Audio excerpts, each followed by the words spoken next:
El que come mi carne y bebe mi sangre permanece en mí y yo en él, dice el Señor. Aleluya. Aleluya, vivo estás, Señor Jesús. Aleluya, aleluya, para siempre eres la luz. El Señor esté con ustedes. Proclamación del Santo Evangelio de nuestro Señor Jesucristo según San Juan. Jesús dijo a los judíos: Yo soy el pan vivo bajado del cielo. El que coma de este pan vivirá eternamente, y el pan que yo daré es mi carne para la vida del mundo. Los judíos discutían entre sí diciendo: ¿Cómo este hombre puede darnos a comer su carne? Jesús les respondió: Les aseguro que si no comen la carne del Hijo del Hombre y no beben su sangre, no tendrán vida en ustedes.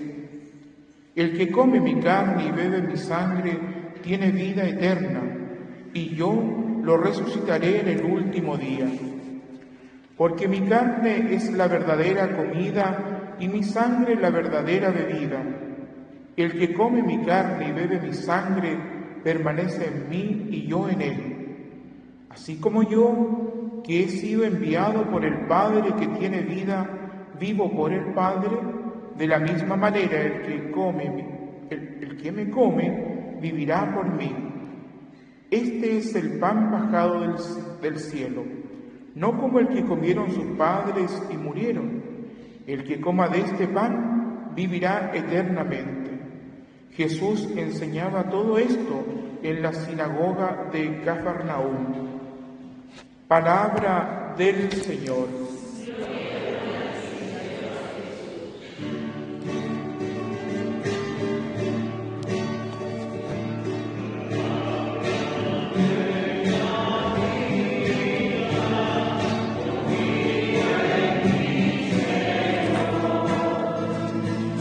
Palabra es eterna, en ella esperaré.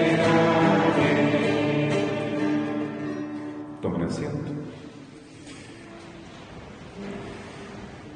Queridos hermanos, podemos preguntarnos en este 20º domingo, ¿por qué la Iglesia nos hace meditar tanto en este Evangelio del capítulo 6 de San Juan?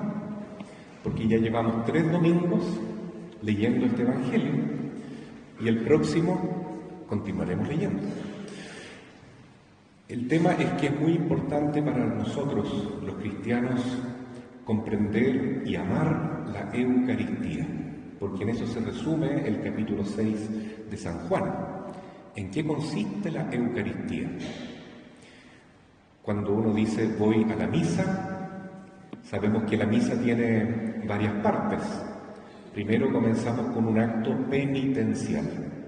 Eso significa que nos reconocemos pecadores delante de Dios y que Él ha venido al mundo precisamente para quitar el pecado de nuestros corazones. ¿Qué significa pecado? Para resumirlo, es una enfermedad mortal, terrible. Es el cáncer peor que puede tener el espíritu humano, porque si uno se muere con el pecado mortal, uno queda condenado para siempre. Y el único que nos puede sanar de esta enfermedad es nuestro Salvador Jesucristo. ¿Cómo? Cuando encuentra un corazón humilde que se arrepiente, ¿no? Como el publicano al final del templo decía: Señor, apiádate de mí, soy un pecador, por favor. Señor, ten misericordia de mí. Y Dios lo perdona, lo llena de gracia. Mientras que el fariseo que se coloca al frente de la iglesia y dice: gracias, Señor, te alabo porque yo soy tan santo y tan bueno que no hago nada malo.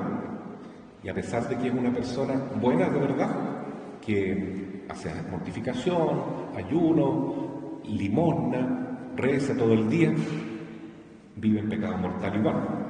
por su soberbia. Por eso, antes de continuar la reflexión, quisiera recordarles que tenemos la oportunidad de confesarnos en esta misa, porque a veces no basta el acto penitencial al principio. Uno puede tener un pecado mortal. Lo que hace el acto penitencial al principio de la misa es borrar los pecados veniales, los pecados leves, los pecados más suaves que tenemos, que igual son graves porque nos pueden conducir a algo peor, pero realmente se perdonan los pecados veniales al principio de la misa. Si uno tiene pecados mortales, el único camino posible es la confesión. Demos gracias a Dios que tenemos al Padre Daniel ahí que está confesando. No significa que si alguien se va a confesar, los demás vamos a pensar, ahí va un pecador mortal. No se trata de eso. También uno puede pedir perdón por sus pecados veniales. Bueno, dicho eso, y realmente es recomendable tener esta oportunidad de confesarse, porque después viene la misa, que como dice la carta aquí lo voy a ver, a los Efesios, dice en la segunda lectura que para recibir a Jesús es importante tener un corazón bien dispuesto y además de pedir perdón, es muy necesario celebrar la misa de buena manera. Es decir, dice la Escritura que si uno viene a la misa, no venga con espíritu de vicios, ¿no es cierto? Como pensando ya después de la misa voy a ir a tomar vino hasta quedar emborrachado, o después de la misa voy a ir a drogarme porque ya no aguanto más los problemas de la vida y necesito una compensación, ¿cierto? Si alguien piensa así, no está bien preparado para recibir a Jesús, porque no está esperando que Jesús nos dé la salvación, que Jesús nos dé la libertad, que Jesús nos sane, sino que uno está confiando en sus propios proyectos, ¿no? Entonces, es muy terrible cuando uno ya está metido en el vicio, sobre todo, ¿no? Porque cuesta mucho salir del vicio. Hay tantos vicios que el demonio nos coloca, hermanos, y muchas veces topamos, ¿no es cierto?, con una de esas trampas y caemos, ¿no? Ya mencioné dos. Está la pornografía, que es un pecado mortal gravísimo. También, cada vez que se comete eso, la única manera de poder quedar sano en el alma es la confesión, porque eso es un pecado mortal. Lo mismo el adulterio, la fornicación y tantas otras cosas que a veces uno las ve como normales, pero que nos apartan totalmente del amor de Dios. No porque Dios no nos quiera, sino que nosotros le cerramos la puerta al Espíritu Santo. Por eso, insisto, que es importante la confesión, que bueno, ya tenemos una fila para la confesión. Luego, en la misa tenemos la liturgia de la palabra. La liturgia de la palabra es este momento que estamos viviendo ahora. Vienen unas personas, leen un texto del primer testamento o Antiguo Testamento, después el Salmo y después un texto del Nuevo Testamento, generalmente una carta del apóstol Pablo o de otro apóstol. Y ahí nos preparamos para el Evangelio. Bueno, aquí estamos sirviéndonos un banquete de sabiduría, de mucha misericordia también de Dios, porque a través de sus palabras el Señor aumenta nuestra fe. Y la fe es lo que nos salva. El justo se salva por la fe, dice San Pablo en la carta a los Romanos. Y precisamente al comienzo de este Evangelio, capítulo 6 de San Juan, Jesús le dice a los judíos: ustedes me buscan no porque tengan fe, no porque quieran la vida celestial, no porque quieran salvar sus almas, sino que me buscan por causa del pan que comieron y quedaron saciados, porque Jesús había realizado recién la multiplicación de los panes y los peces, y por eso lo buscaban a Jesús, para llenar su estómago, para quedar satisfechos materialmente. Jesús dice: busquen también otro pan que yo les quiero dar, un pan que está bajado del cielo. Yo soy el pan bajado del cielo. El que coma de este pan no morirá. El que coma de este pan vivirá eternamente. El que coma de este pan no se condenará. El que coma de este pan vivirá en mí, dice hoy día precisamente, y yo viviré en él. ¿Puede haber una promesa más linda que esa, hermanos? que Dios viva en mí y que yo viva en Él. Si para eso fuimos creados, pues. Así dice San Agustín en su maravilloso libro Las Confesiones. Señor, nos hiciste para ti, e inquieto estará nuestro corazón hasta que no descanse en ti. Nos hiciste para ti, nos creaste para ti, nos has ordenado para encontrar la felicidad unidos a ti. Si nos unimos a Dios, si Él vive en mí y yo vivo en Él, entonces no solamente estoy salvado, sino que he alcanzado la plenitud, la meta de todo cristiano, la santidad, la unión con Dios. Que Dios viva en mí es lo mejor y lo más precioso que nos puede suceder. ¿Y cómo se logra esto? Bueno, aquí está la solución. Este es el camino que Jesús nos propone. El que coma mi pan, el que coma mi carne, vivirá en mí y yo viviré en él y tendrá vida eterna. ¿Se fijan, hermanos? Vivirá en mí ya. Yo viviré en él ahora, en este momento, mientras caminamos por el mundo. Y después de esta vida, después de la muerte, nos espera la vida eterna, que significa estar con Dios para siempre. Entonces, realmente esto es una maravilla, ¿no? Porque ¿quién no va a querer esta felicidad? Los judíos le preguntan al principio: Señor, ¿qué debemos hacer para comer de ese pan? Y Jesús les dice: lo único que deben hacer es creer en mí, que tengan fe en el Hijo del Hombre. ¿Por qué el Señor hace esta exclamación tan importante, ¿no? Crean en mí. Porque no es fácil lo que Jesús nos pide. Hoy día acabamos de escuchar de nuevo, dice el Señor: tienen que comer mi carne, tienen que beber mi sangre para alcanzar vida eterna. Y los judíos le replican: Señor, hablaban entre ellos primero, ¿no? El próximo domingo vamos a escuchar la discusión que ya es directo con Jesús, pero entre ellos murmuraban: pero ¿cómo este hombre dice que vamos a comer su carne? No somos caníbales, no somos antropófagos, ¿cómo vamos a comer carne humana? ¿Cómo vamos a beber sangre? Por eso que Jesús les había dicho: tengan fe, tengan confianza. Si Jesús lo dice, es porque se puede. Entonces, queridos hermanos, aquí nos encontramos ante dos realidades. Estamos en la Eucaristía, podemos verlo de esta manera. Es solo un signo, es solo un símbolo de la carne de Cristo. Es una metáfora, me dijo alguien ayer. Esa es una visión equivocada, porque no es solo una apariencia del cuerpo de Cristo, es la carne de Cristo. Es realmente su humanidad, su divinidad. Está toda la persona de Jesús aquí en la Eucaristía. No es algo que vamos a consumir, algo que significa Jesús.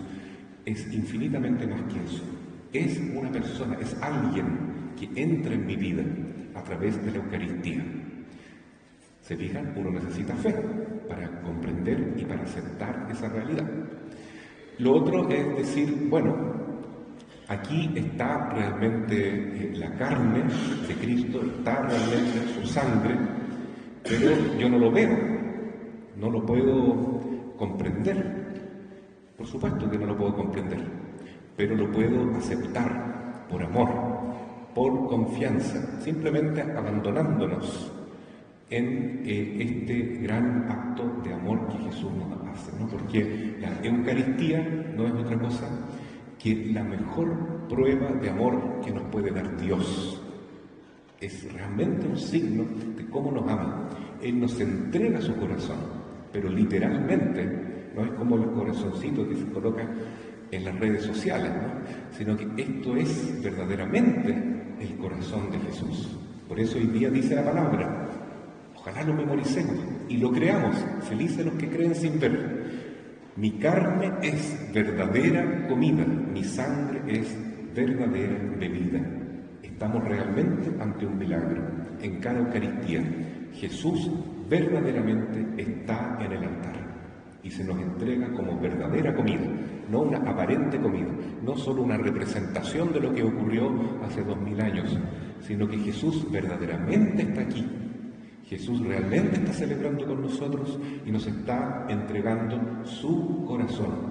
Es su amor divino materializado, encarnado en su sagrado corazón, que está presente en la hostia consagrada que comulgamos, a pesar que no lo vemos, a pesar que no lo gustamos así, pero si lo aceptamos con los ojos de la fe, rápidamente nos vamos a convencer y el Espíritu Santo nos va a hacer saborear realmente la presencia de Dios en nosotros. Ojalá que podamos cada día más enamorarnos de este sacramento de la Eucaristía, porque contiene una gran promesa, la vida eterna y la felicidad verdadera en este mundo. San Alberto Hurtado, a quien celebramos hoy, decía una frase muy importante, ¿no? Mi vida es una misa constante y para mí la vida es la Eucaristía. Entonces, ahí tenemos que San Alberto Hurtado era un hombre místico, un hombre de mucha oración, un hombre que desde seminarista se le encontraba horas y horas rezando acá frente al sagrario, muchas veces postrado en el suelo, ¿no? Reconociendo que era un miserable pecador, pero lleno de confianza en el Señor, ¿no? Entonces este hombre que rezaba tanto, que se sabe que rezaba el rosario completo cada día, con los 3 misterios, ¿no? Gozoso, doloroso, luminoso, sorprende, hermano, sorprende porque él es más reconocido por sus obras sociales, porque lo vemos con su camioneta verde, asistiendo a los enfermos, yendo a buscar a las personas que estaban durmiendo debajo del puente en Santiago y ofreciéndoles un hogar, el hogar de Cristo, para pasar la noche o todas las noches que quisieran. Esa obra gigante que realizó este santo sacerdote, que vivió poco tiempo porque murió de cáncer, como a los 50 y poco.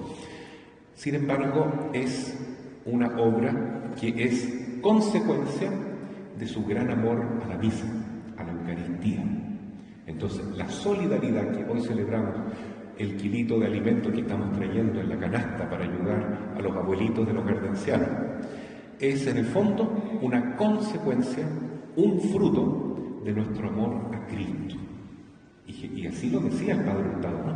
Cuando estaba con sus viejitos o con sus mendigos en el hogar, personas muy miserables, vestidas de manera muy andrajosa, con mucho dolor, algunos enfermitos, él los llamaba patroncitos y les decía con lágrimas en los ojos que les pedía perdón porque no les podía dar nada mejor que tal vez una ayuya con una taza de té. ¿Por qué era así el Padre Hurtado, tan sincero en su caridad?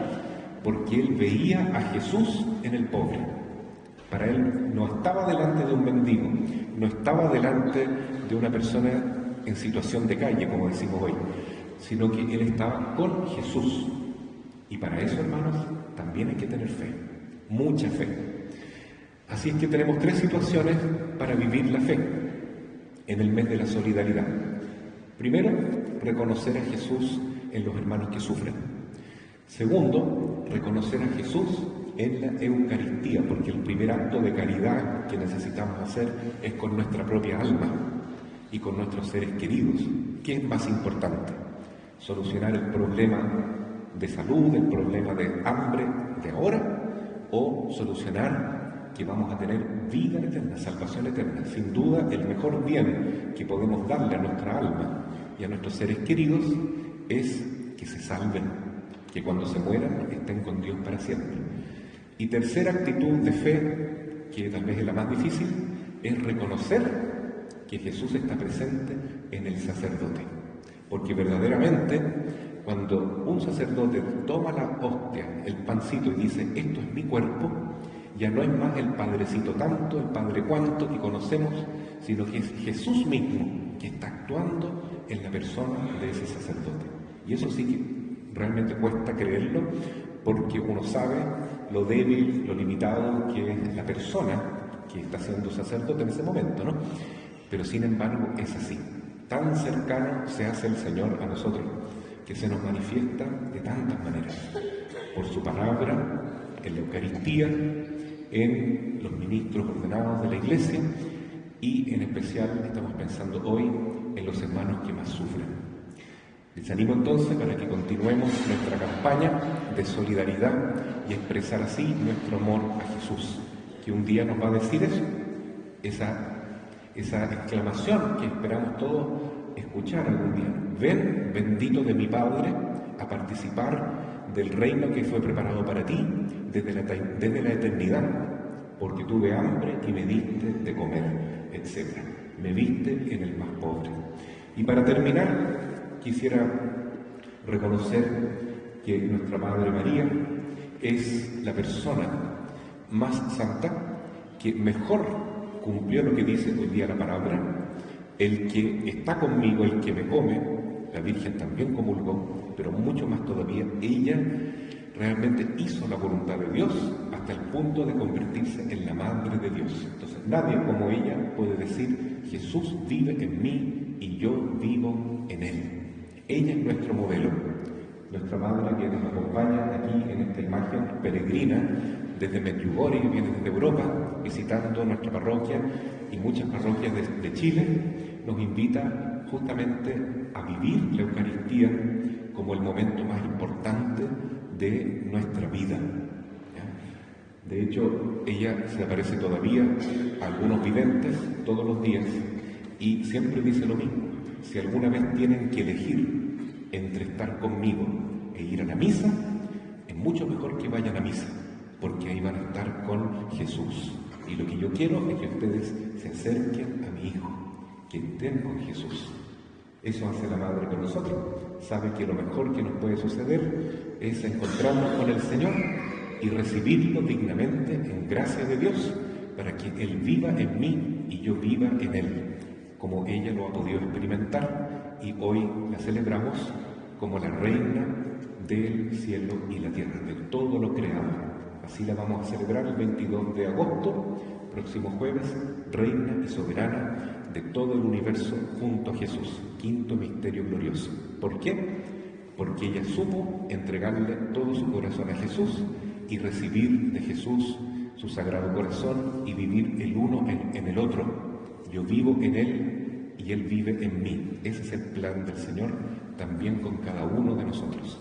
Así sea. Amén. Creo en Dios Padre Todopoderoso, Creador